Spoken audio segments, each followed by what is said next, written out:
Hello and welcome to this program of the School of Education.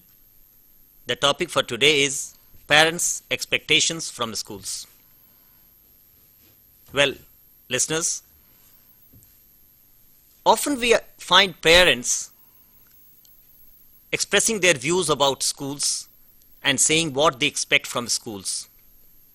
And this is often discussed, debated, and often these discussions become controversial in families. Why schools do not perform well, or our children do not perform well, and what we expect from schools. So, we discuss with the schools, teachers, principals, and we thought it is important at this point to find out what schools expect from parents. Because of the 24 hours a day, children are in the school for only about 6 hours. And the rest of the 18 hours, children are with their parents, friends, and at home. So, practically 3/4 of their time is spent with parents. So, it is rational that schools also expect something from parents, what parents should do for their children. And ultimately, the responsibility of children is of parents. Fine, the schools take care of academic achievement of children, but then the overall development or growth of children depends not only on the performance of the school or the school atmosphere, but also the atmosphere of the family and the activities they undertake at home or activities that parents support.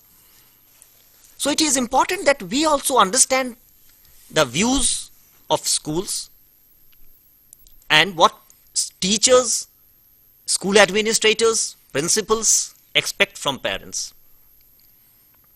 This is important from two perspectives. One is that we as parents would be able to understand and devote time or think over these issues. And second is that we can work in tandem with the schools. Because once we put our children into the schools, our responsibility doesn't end.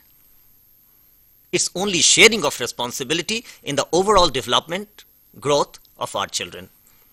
So today we have decided to discuss this topic so that the schools and parents work together and help children make overall development, grow better, and become complete citizens.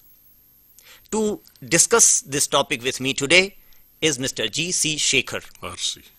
R.C. Shekhar, sorry. Is Mr. R.C. Shekhar. He is the director of the Gyan Bharati School, Saket, New Delhi. Mr. Shekhar has a long teaching experience. He joined the National Council for Educational Research and Training. From there, he shifted to the Mothers International School of Delhi. He was a teacher and then a vice principal for long years.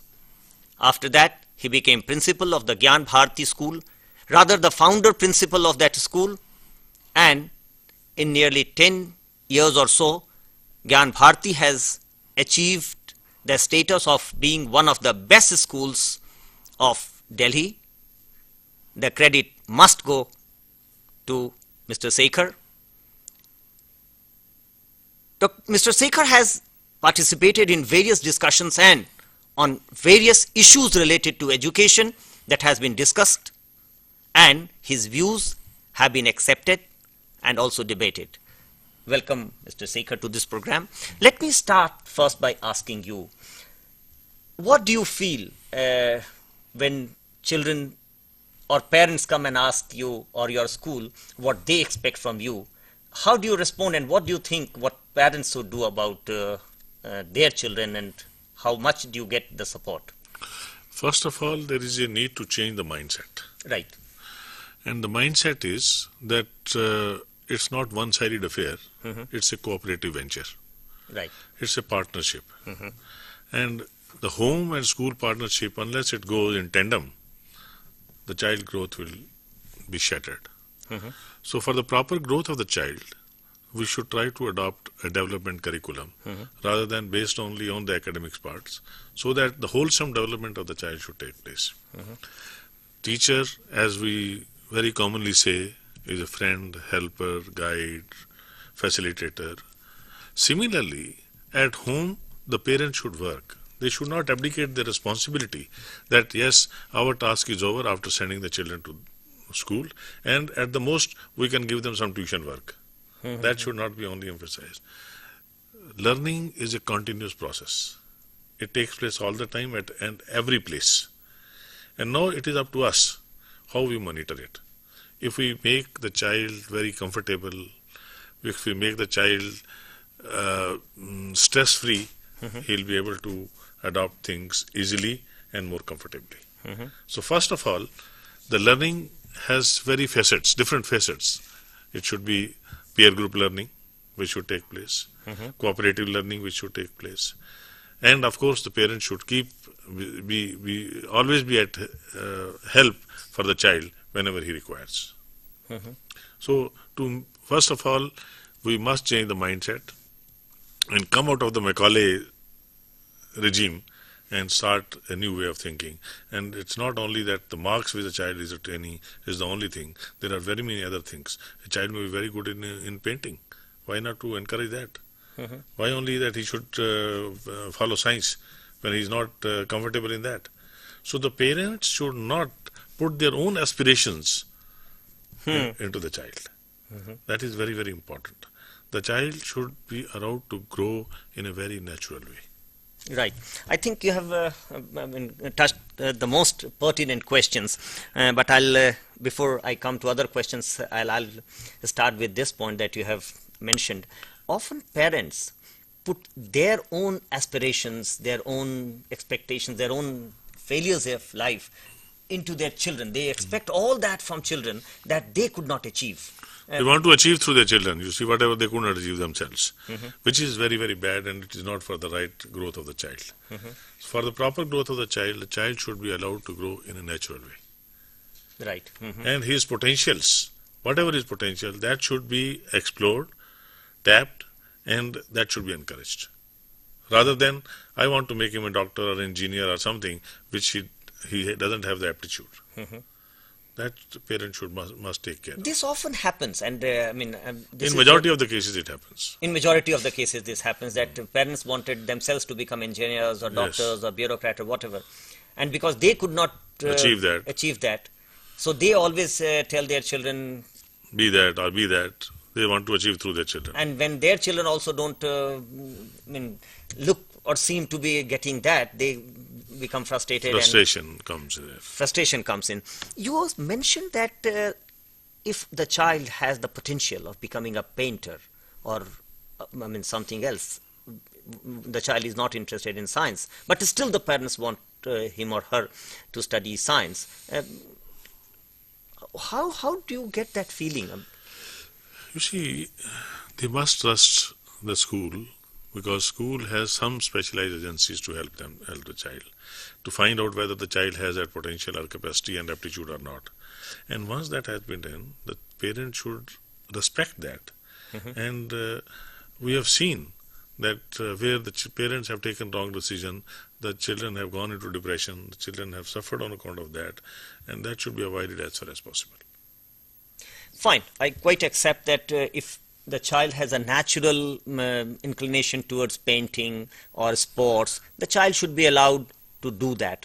But like all societies, perhaps our society is also career oriented. We don't or we cannot really afford to let our children become a painter and slog till age of say 40, 45, when they really get acknowledged or accepted and start earning. Perhaps we look at education from the perspective of jobs, and what you are suggesting is that if the child has the natural inclination for playing a particular sport or painting, the child should be allowed to. How do you think a parent can afford to let the child just do painting in school or sports, pursue sports in a society like ours? You see, gone are the days when you see we had only two professions, engineering and doctor. Now there are so many avenues which are open to the children.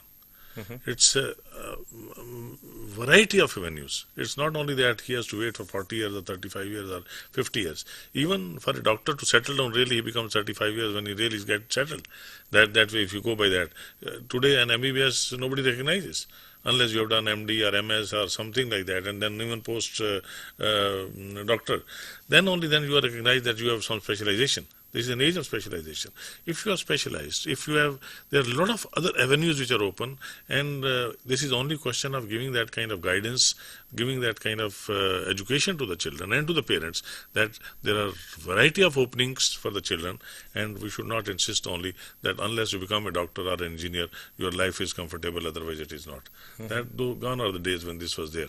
There are very many other opportunities available to us, and the child should be given that much leverage, that much of space to grow. Fine. I mean, I think very clearly two things are emerging. Is that first, parents perhaps wanted to become something, they could not do that, and they want to see their own aspirations growing in their children, which is perhaps not advisable. And we as parents should consciously refrain from doing this, because if we put our aspirations into our children, they are going to suffer. And this has, as Mr. Shekhar is telling us, often proved very damaging for children, because children do not have the natural aptitude, inclination for the sort of things that parents want them to do. Second, what is again very important, and as Mr. Shekhar is suggesting, is that children have natural inclination for certain things, maybe sports, painting. Perhaps they should be allowed to do that, because we want ourselves, or we wanted to become engineers or doctors, we want our children to do that, so perhaps we should refrain from that. But another point that Mr. Shekhar, while he was introducing, said that academic or pedagogy is not only the responsibility of the school. And often as parents we feel that once we have got our children admitted to certain school, and obviously we try and get our children admitted to the best school that they could get admission in. Perhaps we have a hierarchy in the society, we go to all the schools, appear for tests, and then whichever school that we thought was the best, we get our children admitted to. And once the child is admitted, we feel that our responsibility is over, because we have got our child to the best school that was possible. Now, everything to do with education, learning, academics is the responsibility of the school. But as Mr. Shekhar said, that school, parent or society should work in a partnership, in a cooperative manner. Let us hear from him what he believes is cooperative partnership between the school and the family or the society. You see, as you have very rightly said in the beginning, the child spends about 6 hours in the school, and rest of the 18 hours he is at home. Now, if the parents don't take responsibility, if parents don't take that onus, that yes, whatever the child has learnt at home, at school, I must try to build it at home, it will not work. After the child, general tendency in the children is to go astray, to go and play, to while away their time. Now, if there is some kind of a control there at home, perhaps the children will be more, you can say, organized. They will try to do their work in a better way, and their growth or development, what is called. The real issue is the child's development. That should take place in tandem, and that can take place only if both the home and the school should work in tandem with each other. And parents have to put in conscious efforts for the growth of the child. Mr. Shekhar, by conscious effort, what do you mean? Because let me give you a concrete case. I have met parents. Conscious efforts, what I mean to say is the total involvement with the child. Total involvement with the child. Because often parents cannot teach, like even if the child... It's not only, my mother was totally illiterate. But her involvement was there to see that yes, I'm getting my food at the right point, I'm sleeping at my right point. These are the kind of issues which are required. I'm Right. not spending a lot of time on TV. I'm not spending a lot of time only in playing outside. So the time is monitored. The activities are monitored. This is what is involvement called. Involvement doesn't mean to teach of mathematics or teaching of science. Every parent cannot do it. Right. But yes, to guide them to do things at proper times. What is proper? What is appropriate at that particular time? If that is being done properly, I think the child will get proper guidance.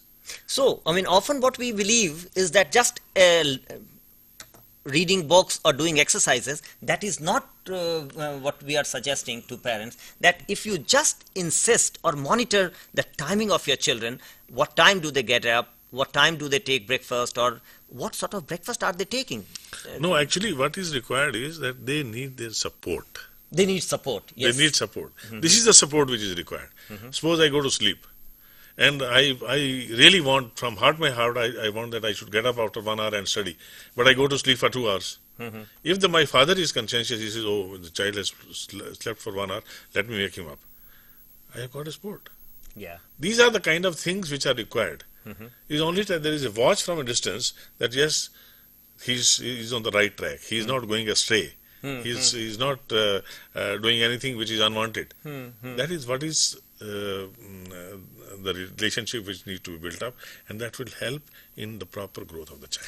Do you think, I mean, me as parent, you are a parent Yes. as well, do you think that parents do not devote enough time for their children, and children are neglected? This is unfortunately the bane of 21st century.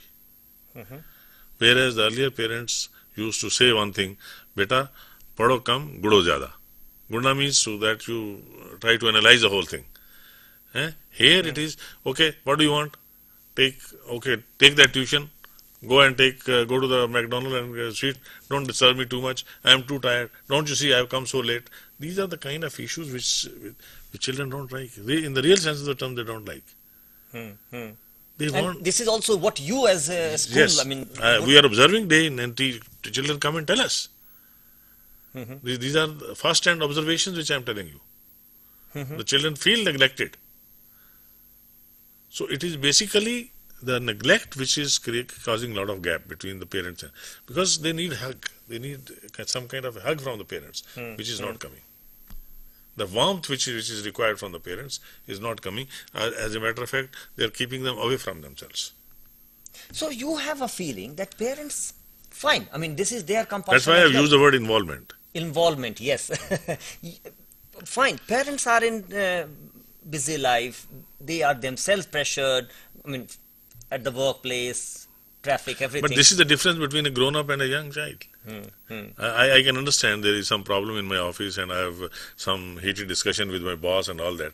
No, if I come and my child is waiting for me, eagerly waiting for me when my father comes and want to share some of my experience which has taken place there in school, and you come and rebuke him immediately, what will happen? The child is totally shattered. Yes, everybody is under pressure, but Under as pressure. adults we So, should but understand. we should try to control ourselves. Because, I normally say, and this is my very famous proverb, which I used to say, that the home and the schools are the two wheels. And the child is sitting in the cart in the center of the wheel. If the one wheel got flattened, the child will get tilted like this. That means his growth will get affected. Yeah. So, but the school tire and the home tire most Has to have be. That is enough balance what is required. balanced. Need to be maintained. And unless that balance is maintained, unless I, in the school, the teacher, and at home, the parents, unless they keep their compose, unless they are totally involved, after all, what is the difference? Why a child is scoring 99, other child is scoring 30?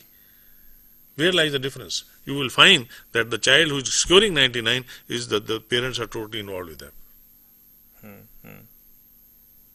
So he is getting total support. Make this clear for my viewers. Now, getting 99 is because of hard work or also because of parental involvement. It is both. You It's see, both? you see, there can be some children who are getting 30. Maybe he has some other problems also. Some other problem also. Leaving that, the basic intelligence of the children are virtually the same. It is only one set of parents who are giving total involvement, and another set of parents is leaving the child to them. Whereas the total emphasis should be on self-learning. The child should be encouraged to do things on its own. But he should be monitored from a distance. Yes, the self-learning also requires some methodology. It doesn't come just like that. So in classroom, in school, both these methodology has to be monitored so that the child comes into the mode of self-learning.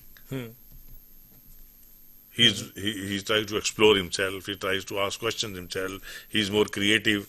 These kind of things need to be encouraged. And if that is done, you will find that child is able to apply himself to any eventuality, any situation. Whereas the other is stuck, ask him anything, he's stuck, he's not able to answer. Because he has a mental feeling that I don't have my family support. Because he's not at ease. He's not at ease. He's not comfortable. This has to be, everything gets registered. It is registered in his case also, but it may open after 20 years. Right, yeah. Something of our younger days, it opened up to us. Oh, yes, Master Ji ne to aisa bataya tha kabhi. But at the point of time when it is required, it doesn't come there. And what is the use of that? So it is very clear that you don't expect parents to teach, but you only expect parents to be at the beck and call of your children, so that when they have some problem at the school and they are not sharing either with the children or with teachers, the parents should be there just to hear it. They should be able to confide in their problems to the parents. So that, कोई मुझे सुनने वाला है. कोई मुझे सुनने वाला है. Somebody is there to hear me and talk to me and be my supporter. Yes. So that is what you expect. Now, another very important syndrome in our system is that most children are now going for private tuition. I don't know whether you know about it as a director of the school or not. But then I don't know why. Parents normally feel that whatever children learn in the school is not enough. We must have some private tuition so that our children can excel. And as these competitive exams have come as a big sword on the children, they normally want private tuitions and they go for tuition. What is your view about private tuitions? I, as a teacher, don't subscribe to that. Right. I don't agree with that. And this is a false notion which has been created by the parents themselves, that unless we give them private tuition, they won't excel. It is only to abdicate their responsibility. They are only to keep them away from themselves that this kind of thing is being adopted. If, as I told you in the little earlier, that if they involve themselves with the children and allow them to do things on their own, I don't see any necessity. After all, what is required is the confidence building. Confidence building. If the child is not confident at school, he is not going to confidence with the tutor also. That is why people come to us, complain, tutor ke samne to sab kuch kar leta hai. Well, how is... Because he has not really mastered the concepts as such. Once he has mastered the concepts, he doesn't need any tutor. No, but then mastering a concept is dependent on the teacher in the classroom. It is dependent upon the teacher, provided the child is at a comfortable, he has that elbow space, he is at comfortable. If he is comfortable, both at class as well as at home, I don't think he requires any tuition. So you have a feeling that children... Except for, I don't go far, I only give exceptions to the children which have some disabilities. Okay. For a normal child, a tuition as such is not vouched for. It is not required. So, in other words, what you are saying is, if a child is comfortable... Both at home and school. Both at home and school, and has the feeling, that mental support, that my teachers are supportive, my teachers are good, my school is good, and also my parents are supportive, I can fall upon them for any help, they are there to listen to me, then perhaps such children would do better. And those children who are not doing well, perhaps do not have that mental support either from the school or from the parents, and perhaps that has to be looked into, and not sending them to tuition classes or anything else. This child is neglected. Where the child is neglected, you will find the performance will not be good. So, tuition is required for those children who are neglected, and...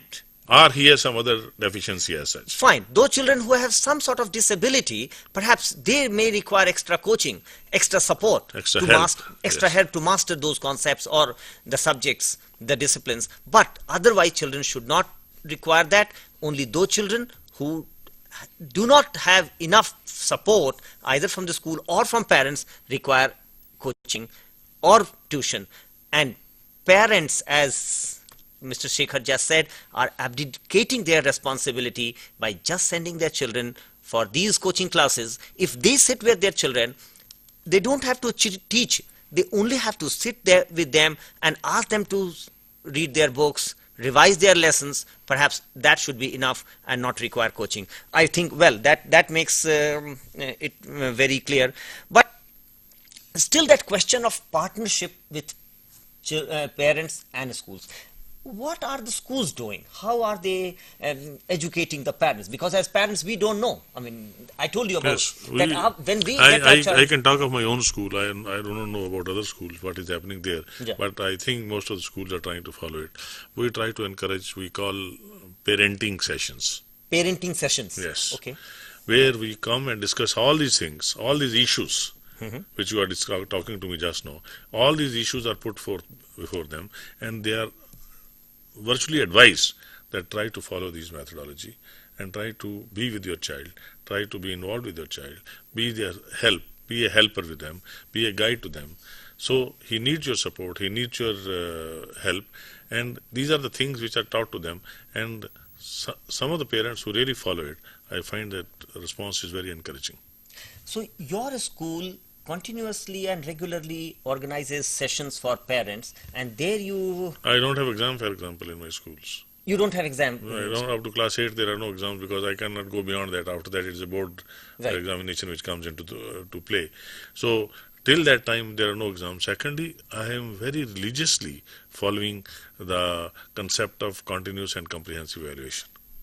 What is this concept? Concept is that the children are monitored, are evaluated on regular basis. Right. You see, there are certain kind of psychological problems which the children face. That there are some children who find orally they are very good, but their written power is not that good. There are some who can express themselves very well in writing, but find difficult to narrate themselves orally. We have created those kind of situations in the classroom. The teachers say that if the child is able to answer orally, even then the credit should be given to him. Right, exactly. If the child is able to express himself in writing, even then the credit should be given to the child. The purpose behind the whole exercise is whether the child has really understood the concept which I am trying to pass on to him or not. If the child has been able to grasp that concept and he has been able to express either way, my purpose is served. Now, my task is that I should try to work on that whatever the weakness he has, for example, he has weakness now to express himself in his writing, I should lay more emphasis on that. Right.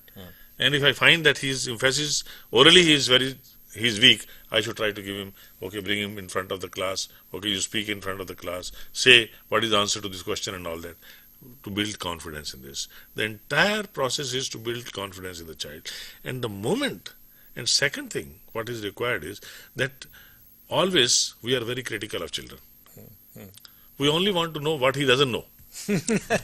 True. Instead of finding to know how much he knows. How much he knows, yeah.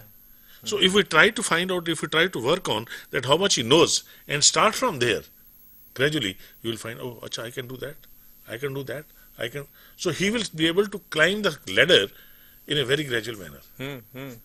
And whatever you ultimately want to reach, to achieve, he'll be able to achieve that. Because I suppose I am teaching class 9th, and the very first day, the class 9, isko to kuch aata hi nahi hai. If I start with class 7th or 6th and say, okay, in 1 week I will not teach, I will only try to cover up what he has studied in mathematics in class 6th, 7th, 8th. Those concepts, no, let us say, let me build up on those concepts and come to my class 9. You will find his child will be very comfortable. So what is required is to create that comfortable zone for the child where he can fit in. And make him aware that you know so much. He knows so much. So, and that is what is called as confidence building activity. And most of us are in a hurry to finish the syllabus. Right, yeah. मेरा course खत्म हो जाए किसी तरीके से. That is unfortunate part. These are wrong things which we are following. Instead of that, we should see how much he knows, how much I can build upon. Let me see his foundation. And on that foundation, I should build the building. He doesn't have a foundation, I want to build 10 stories on that. It will collapse. Right, yeah. This is what is my advice to my colleagues, my teachers, and to my parents, that please come back half a step and then start. I think these are very important issues, and I believe if parents understand that, we normally think that whatever children can write is what they have learnt. That's not exactly true, and that's not exactly the definition of learning or education.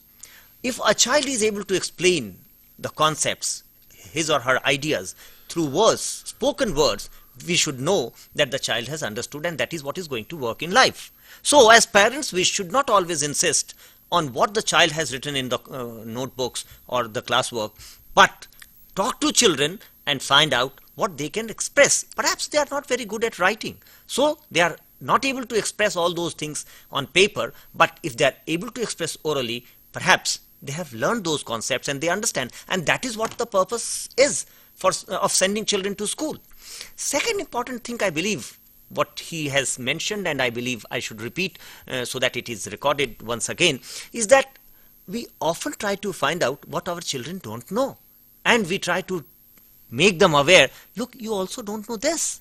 Instead of that, if we give the feeling to our children, that confidence to our children, oh, you know so much, you know even this, perhaps they would be inclined to learn more and do better. Instead of telling them you are no good, tell them you are so good. Perhaps that's one very important thing that only parents can do. When we have visitors, we often call our children and say, okay, now narrate a rhyme. And if the child is not able to do that, we feel that we have failed. Perhaps it's not a failure. The child is not very good at expressing in the presence of outsiders, visitors. We should not rebuke children. I believe that's a very important message that Mr. Sekhar is giving to our parents, to us, that we should work in partnership with our children. We should try to build confidence in children. We should try to tell them, you are doing well, try hard, do better. Don't tell them you are no good. Tell them you are so good. I think another important point that I'd like to discuss, and what he hinted at one point, is that we should take care of their food. Quite often when we are not very alert, and in the morning when the children are leaving for school, we cannot cook for our children. We give them 5 rupees or 10 rupees and it's okay, go and buy something and eat at school. I think he mentioned that that should not be done, because we are doing harm to the children, damaging children by abdicating our responsibility. This is our responsibility as parents, to give them good food that they require. I think you have been very critical of parents. I was very, very critical of the parents, and I even scold them at times because they are younger to me, and I said, if you can't take care of, you have no business to bring them to this earth. First of all, you see, if the first very important thing is that the physical development of the child should be proper. And that should come only if there is nutritious food is given to the child. Now, the best food which can be given by the mother. And a mother normally, he doesn't drink milk, he doesn't take food. I says, have you ever bothered to cook in the morning and given it to them? I have seen children bringing some few biscuits and 2 slices or some noodles which are not eatable at 11 o'clock or 12 o'clock when the break time is there. How do you expect them to grow? You give them 2 parathas, you give them some sabji, and I ensure you that they will eat. And it happens. When we started it, we sat together and ate. Everybody ate. And he says, how come they are eating it now? I said, it's only because you have put some love into it. You have put your affection into it. And the children have recognized that love and affection. And they have given you the respect. Please do that. Give that food to them. Sometime, I have seen with my own child, when the mother is making him eat with his own hands, he eats double the food. And when you leave it to them, acha ye khana kha lena. He doesn't go up to that, because that love and affection is missing in that. It is that love and affection which is required. You give it that love and affection, and you find the first important thing out of the 5 components of education, the physical development takes place only with the proper food and nutritious food. And it is the responsibility of each and every mother and father to provide that nutritious food to the child. That's very important. I think a healthy mind resides in a healthy body. And if our children don't get good food, perhaps they do not have that energy, perhaps also not physically fit to accept what is being taught in the class, to receive and to understand what is being taught in the class. So it is important that we give our children healthy food.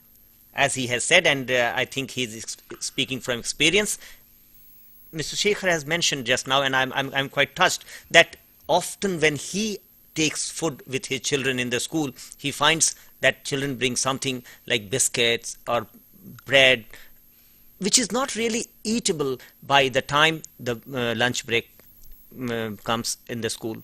And parents abdicate their responsibility. He is very, very emphatic. He is very, I find him becoming very sentimental on occasions when he's talking about this aspect, that parents must cook for children in the morning and give them prepared food so that they love to eat it.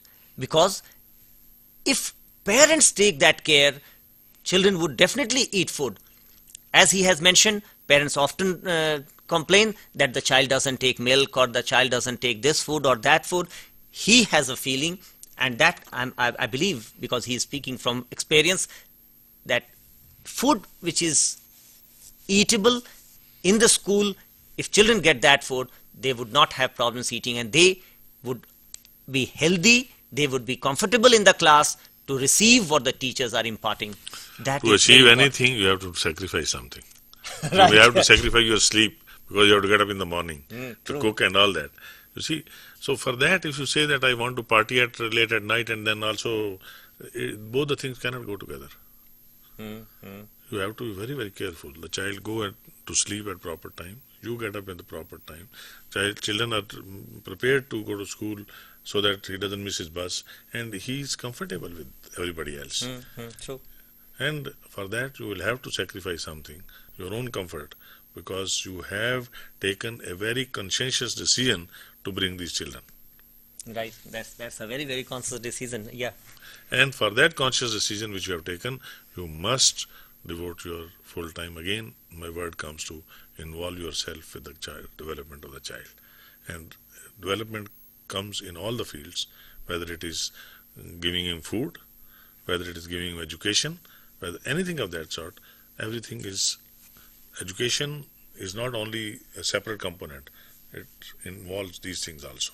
These things are also there. Right. I think these are very important issues, and I believe parents, if they adhere to these and act on these are going to help children. I think the most important issue is to work in cooperation with the school. Parents, I'm not making an allegation, but I believe it is important to mention that parents should understand that schools work in the interest of children. And when they have a suggestion, they expect something from us. We should not in return ask the school what you are doing. I think children are first our responsibility. That's responsibility of the parents, and schools are only helping us bring up our children. One very important aspect is that we should try to understand what are our responsibilities. And as he has mentioned, that in his school he organizes parenting sessions where parents are explained, educated about bringing up children. That is one thing I believe must be done in all schools. Besides, what is most important is that we should understand what children expect from us. Children expect that we be their friend, philosopher, and guides. We should be there to hear what are their problems, what they expect from the school and they are not getting, so we can perhaps talk to the teachers, the school, and also inform the school. There are certain occasions where children are suffering from some issue or the other. If we don't give them that elbow room and let them talk to us, perhaps they would not be able to explain or talk to anybody, and that is why sometimes children go into depression. It is important that they should have someone, and that only parents can be, in whom they can confide and they can explain their problems, share their problems, and for that it is important that we devote time. We cannot bring up children and have our time too. It's the conscious decision of parents to bring children to this world, and then it becomes a responsibility not only towards children, but as typical Indians, I'll say, it is a responsibility towards God to bring these children with full care, as we have decided to bring these children to this world. I think we should be supportive of the school and also of the children, so that they can share their views, they can share their problems, not only with their teachers but with parents, and the parents and children should work in tandem so that the school can do what they are expected to, and parents must have the time, energy to give all that is required by children. I think in one session perhaps we cannot summarize everything that is expected of parents, but perhaps we have been able to raise some issues that schools expect from parents. This will perhaps help you understand what are your responsibilities as parents, and in other programs we'll discuss more issues. For this session, thank you very much, Mr. Shekhar, for devoting time and coming to the studios. Thank you, viewers, and goodbye for this session. Have a nice day. Bye-bye.